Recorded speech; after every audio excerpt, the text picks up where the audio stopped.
How many of these accidents included drunk driving? We don't know. How many included reckless driving? We don't know. How many included pedestrians walking out into traffic? We don't know. We don't know any of those things. The only thing that we know is more black people than white people on a percentage level are being killed, therefore racism, therefore roads. Okay, the deeper point here is that when you attribute everything in the world to miasmatic forces of racism, it makes it very, very difficult to solve problems, which of course is the whole point. When you make problems difficult to solve, and then you implicate the entire system, the notion is that you're going to have to tear down the entire system in order to solve the problems. Everything has to be nuked. You have to just tear down everything. And then finally, once we have salted the earth and burned the remains of the old system, then we can build the new. Except that doesn't actually solve problems. That makes things a lot worse in the near term. So perfect example today in the Washington Post. There's an article in the Washington Post, is at the top of their website today, titled "Traffic Deaths Increased During the Pandemic.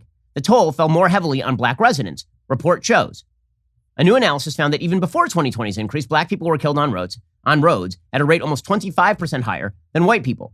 Now, let's just say that you read that stat, right? That for a very long time, black deaths on roads have outpaced white deaths on roads.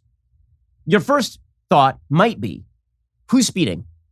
Right? I mean, that might be your first thought. That would be a natural thought. In the same way that if you read a statistic that said that black people are being murdered at a rate far higher than white people, and we know that the vast majority of murder is intra-racial. It is black on black or white on white. But black people are being murdered at a way higher rate. You might think to yourself, well, that's probably the reason is that a lot of black people are murdering a lot of black people. So if you see a stat in which it says that a lot of black people are dying in traffic accidents, you might think to yourself, what is the behavior of the drivers, right? Because you would think that's literally your first question. Forget about groups. With regard to individuals, right? If you hear that anybody has died of anything, your first question is, what were the circumstances surrounding their death? Right? This is true for anybody's death. If somebody you know dies in a car accident, your first question is how?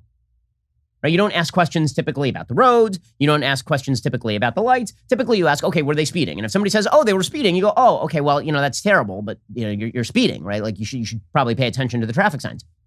This entire Washington Post piece is designed specifically to ignore the question of who is doing the speeding.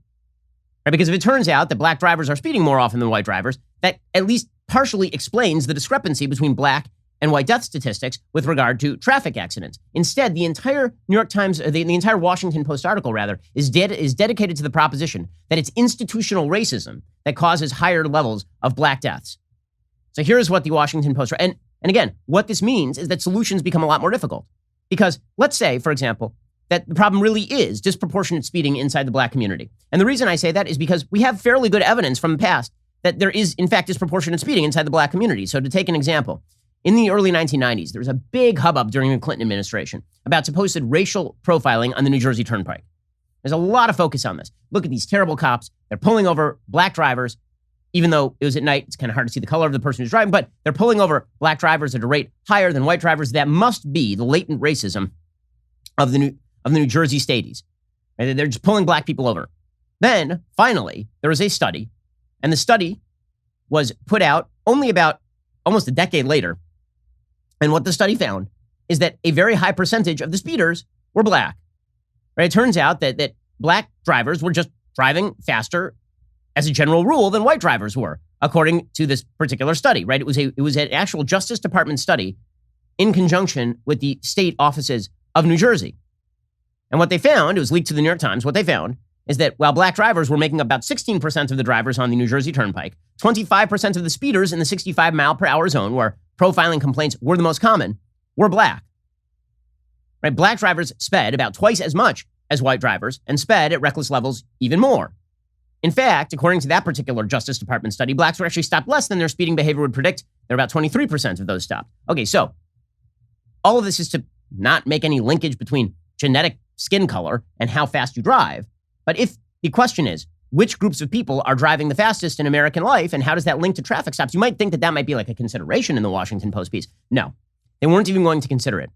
In fact, and especially they weren't going to consider it because if that were in fact the problem, if the problem were a disproportionate number of people are speeding in a particular area, therefore a higher number of people are dying in that particular area. More people are driving recklessly in this particular area, therefore more people are dying. The answer to that, right, the very easy policy answer to that is, okay, so you set up a speed trap, right? You get a bunch of cops, you put them in the area, and you have them sign a lot of traffic tickets because you create an incentive structure where it makes no sense to speed. right? That is the perfect, obvious policy solution. The Washington Post does not want that policy solution. So they go out of their way to find alternative explanations that are far less explanatory. Like they literally do not even posit the possibility that people are speeding at higher rates on a correlative level with regard to race. Even though they're saying that you can measure traffic deaths on the basis of race, but you can't measure traffic behavior on the basis of race, which seems like you're ignoring kind of a rather large factor, are you not? It's sort of like the move that people in the media are constantly making, where they look at big tech and they're like, wow, there are just not enough engineers who are in big tech who are black. You're like, right, but how many qualified applicants are coming from the black community who are qualified engineers to be in big tech? And they just ignore that. They won't even put that in the story, even though that is the vast majority of the explanation, right? It's not the big tech is going around like, well, I have an equally qualified black person and white person. I'm picking the white person. No one in big tech is doing that. They're doing precisely the opposite. And so here's how the Washington Post tries to explain this discrepancy. A new analysis of deaths on U.S. roads found that black people were killed in traffic crashes at a rate almost 25% than white people in recent years, a disparity that appears to have worsened during the coronavirus pandemic. Last year was especially grim on the roads. The number of miles driven decreased as many people stayed home, yet traffic deaths rose 7%, according to the National Highway Traffic Safety Administration, in large part because of people driving faster on empty highways. Okay, so right off the bat, they're acknowledging that when people drive faster, you end up with more people dead, right? So this is true across the broad population, but we cannot even measure the traffic behavior differential between groups when trying to explain the traffic death differential between groups, because to do so would imply a solution they don't want, and would also imply that racism isn't the problem, and so you don't have to tear down the entire system. The number of black people killed, according to the Washington Post, climbed 23%. The reason for the spike in black deaths is not noted in the federal report, but experts say, experts say, just as the virus itself spread more readily through communities of color, the increase was probably a result of existing inequities being compounded. Or possibly it was a result of the differential in behavior being compounded, because if you have more people who are speeding on the roads during this time generally, you're going to end up with more people who speed as a percentage of that being killed. Researchers have previously concluded that black communities tend to be crisscrossed by more dangerous roads. During the pandemic, people of color were more likely to be employed in essential jobs without the option to stay home. People were driving faster amid lower traffic levels meant crashes were more likely to be deadly.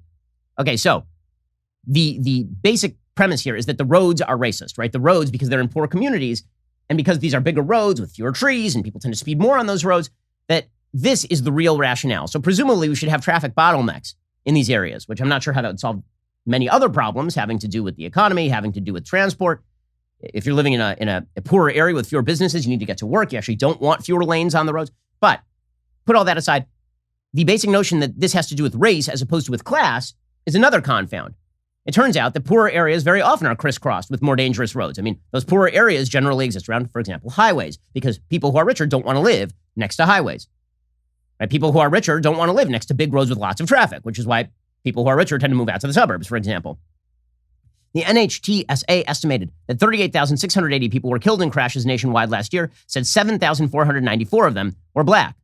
A new study released Tuesday by the Governor's Highway Safety Association highlights the disparities. It analyzed data from 2015 to 2019, right, so not including the pandemic, okay, and found that in different types of traffic crashes, black people were killed at rates higher than white people. Black pedestrians were killed at a rate twice as high. Okay, so who is driving the cars would be relevant, and what levels of speed were they attaining while they were driving the cars? And by the way, what was the behavior of the pedestrians, right? These are all relevant factors to whether people are being killed in traffic accidents or not. And none of these factors are taken into account in the Washington Post. None. Charles Brown, professor at Rutgers University School of Planning and Public Policy, said the figures leave transportation officials facing a simple question, quote, "We've all been socialized in a way to believe that black death is due to black behavior, when instead we know infrastructure influences behavior. If that is true, we need investments in quality infrastructure in black communities. How many more black people do we have to lose before that is the number one priority?" Okay, so it can't be that we focus on lowering rates of reckless driving, lowering rates of speed, following traffic laws. No, we have to restructure all the roads to what? Reduce the number of lanes? I mean, to lower the speed limit that people are apparently ignoring? The GHSA represents state agencies that administer federal money to tackle problems such as drunken and distracted driving. Again, we don't know the rates of that. This story does not include any of that data. How many of these accidents included drunk driving? We don't know. How many included reckless driving? We don't know. How many included pedestrians walking out into traffic? We don't know.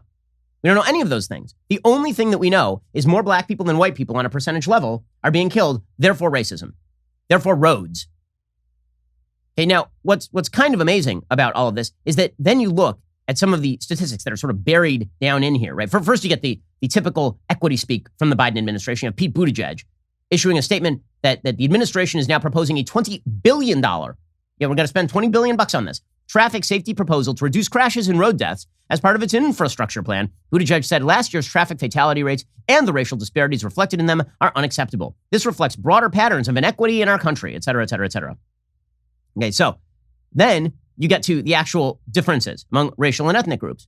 Now, what's fascinating about this is who is getting killed in these traffic accidents, because it turns out that it is not solely income-based, right? Hispanics, as well as Native Hawaiians and Pacific Islanders, were killed at rates slightly lower than whites.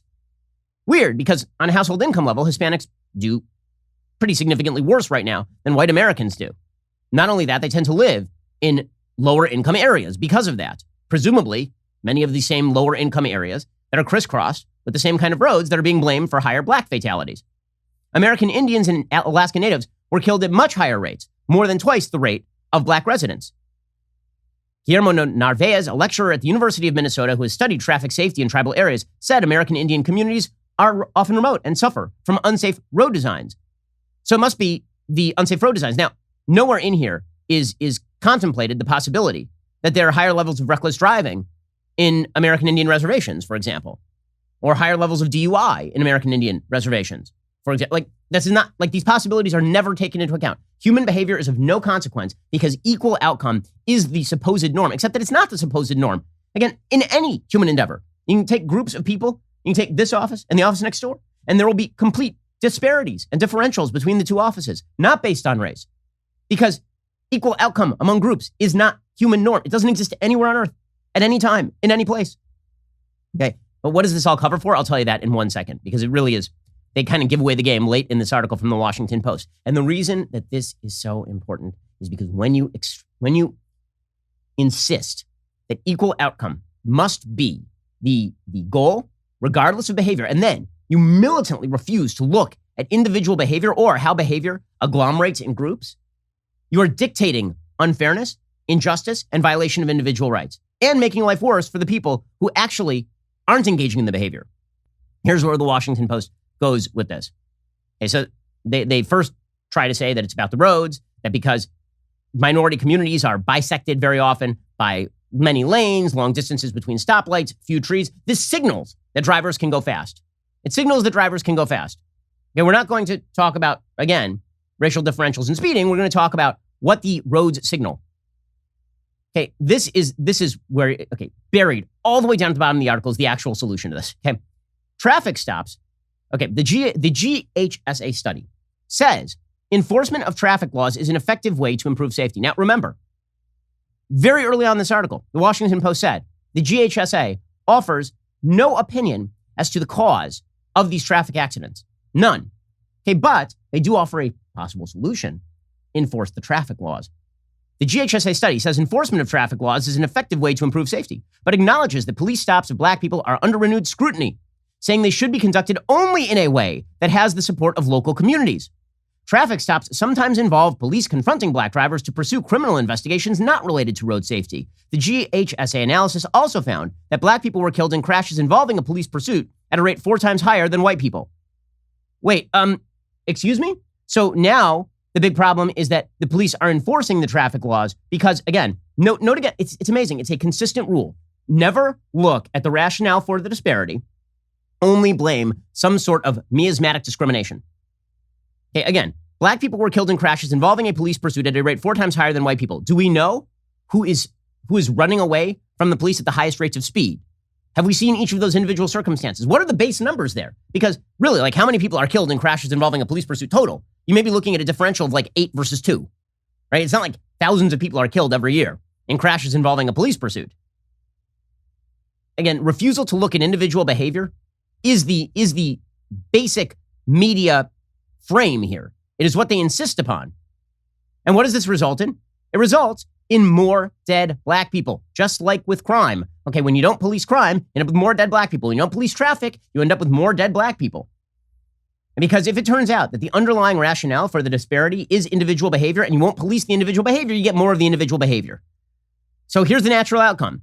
AP, Portland, Oregon, today. Police in Oregon's largest city are being advised to no longer pursue low-level traffic infractions, including expired plates and broken headlights, unless related to an immediate safety threat, Portland Mayor Ted Wheeler announced Tuesday.